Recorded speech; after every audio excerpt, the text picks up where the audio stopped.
text sets comes back to our design principles where we were thinking about something that's flexible across all content areas, something that makes a really big difference for student learning, something that's accessible for all different students at all different levels, not just the students who struggle with reading text or the students who are really great with reading text. We thought about how we want to make sure that we're making the thinking that goes on in each of the different content areas really visible for students, so they're not just learning stuff, they're learning habits of mind, ways of thinking, practices for solving problems that fit each of the different disciplines that they engage with across the day. And so the third strategy is really, for me, a return to the idea that each of the disciplines that we teach in the content areas has a specific way of knowing, a specific set of language and set of conventions for conveying knowledge, critiquing knowledge, and communicating knowledge that students need to become aware of if they're going to be integrated into that community of practice. And so today our goal is just to get to level 2 with text sets, just to know exactly what it is, to be thinking about using it, and perhaps to begin level 3, gathering the materials so that you can build your text sets and start to integrate them as we move forward through the spring semester. Now, some of you are going to hear about text sets and you're going to say, I already do that. In that case, you are beyond routine, you're sort of at refinement, because this is something you already do in your environment. And the piece of refining work that you will be doing is figuring out how to communicate what it is that you already have done within this terminology that's shared across departments and shared across the middle and high school and with the leadership team, so that you can help others recognize the work that you've already been doing as part of this collective work around text sets. So you may start right there at level 5 where it's fully integrated, but what you will do is sort of rename and reframe what you're doing so that others will recognize it as a strong example. So the whole idea for text sets is that all text exists within a network, just like networked words. All words exist within a network. All texts exist within a network of other texts that support and define and surround them. And if students are exposed to and aware of the texts that surround a particular concept, they have more support for meaning, they have context for what they're learning, more support for engagement because there's lots of different reasons why they might care about that text you've put in front of them, and also more support for understanding how this idea can be applied in their lives, in other content areas, in future learning that they're going to do. So really this is a tool for comprehension and also a tool for engagement. And it builds on the same logic of networked words that students will remember and engage with the words that we think are really important if we teach it to them in networks that support meaning.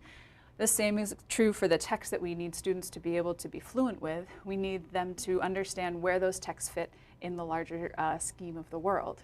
And when I think about the difference between a teacher who's an expert in their content area and a student who is a novice like on the way to becoming an expert, they might know about the same text, but the teacher knows all of this context around the text. They know all of the ways that it's used, all these other texts it's connected to, all these other possible meanings and applications for it, and they bring all that background knowledge to their understanding of the text that they're sharing with students. Students might just see that text, and so if the whole game is to get the novice to look more and more like the expert, then we need to start filling in the context that surrounds the different texts we ask kids to engage with.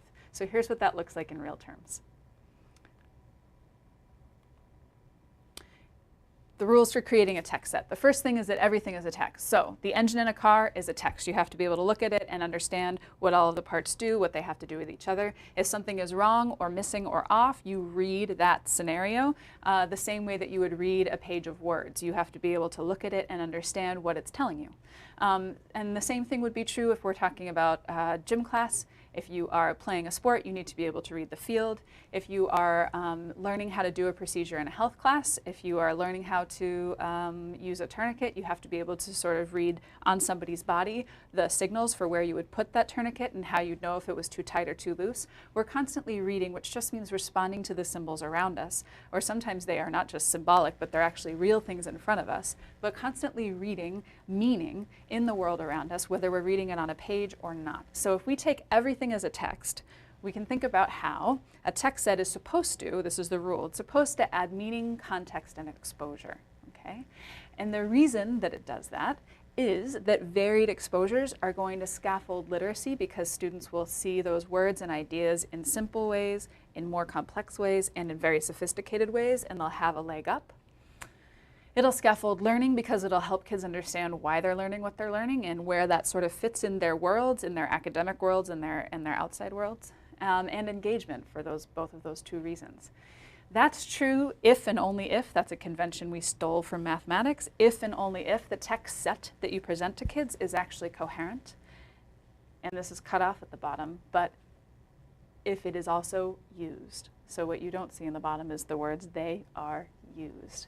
It's one thing to create a text set, curate it, and sort of leave it in your classroom for kids to, pick up or not. It's another to ask students to engage with that text set in different ways. So the benefits that we're looking for text sets, and these are things that have already been reported by some of your mentors, but also by research that studies the use of multimodal text sets across different content areas or interdisciplinary text sets across different content areas. The benefits fall into four main categories. One is just engagement, because kids have multiple pathways in to care about whatever you're teaching them with whatever text is in front of them. The other is it builds background, so I don't just learn about this particular text, not just engines, but also engine manuals, and also the posters that explain the engine parts, and also the order forms for the engine parts. All of the text that surround working with an engine, I have background for, because I learned about this set altogether. Also learning style match. So in that engine example, you have a physical and spatial and kinesthetic text that you can actually interact with. You also have a static two-dimensional text in terms of a poster diagram with the parts labeled and others. So you have multiple opportunities to engage if you have students that have different learning preferences. And then finally, level match. And this is the primary reason that people use text sets in middle school, is because we know that kids are on very different reading levels, and so we want to have something that they can access easily and something that's a little bit harder, and also something kind of for everybody in the room. So if we don't just present one text at a time, but present text in sets, there's more of an opportunity for kids to find something that matches their particular level, because there's more than one text in play.